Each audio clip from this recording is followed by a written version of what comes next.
guys, how you doing? Welcome back to Saws on the Farm. I'm super excited today, and I'll try not to ramble because I kind of can tend to go off sometimes. But anyway, I just want to start out by saying that I'm really happy with the way that things have been going with my channel, and I love the interactions with you guys and answering all the comments and the back and forth and talking about things. It was really cool the other day. Somebody, one of the viewers, was interested in a saw that I did a video on, I think about a year ago when I first started this. He commented that I had this this video and asked me if I still had the saw, and I said that I did, and he said he'd like to see some more videos of it.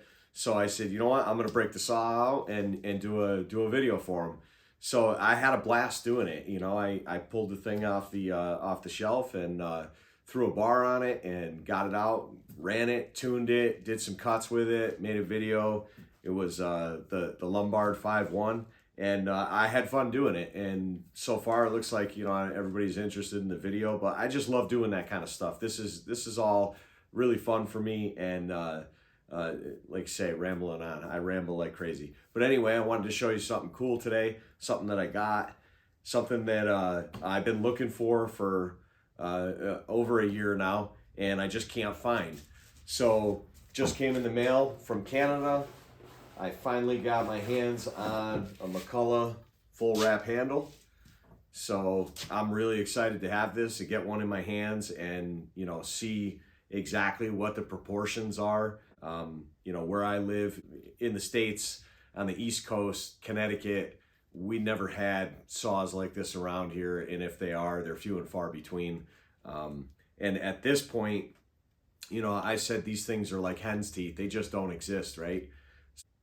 Finally got my hands on one, and now I can see exactly how I want to try to bend one of these up on my own. I've made a custom bender, and I'll probably have to do a little bit more work to it to get down to a small radius like this. This radius right here probably won't be too hard to do with the bender that I came up with, but I'll definitely have to do work to get to this one here. I've got a pile of the 10 series saws, and like I said, this one's for the SP80, SP81, and I know it's not going to fit right on this, and I'm going to have to make a riser block down in here for it, which is fine. I love to fabricate things, make things fit. I'm a tool maker by trade, so fabrication is just part of what I like to do.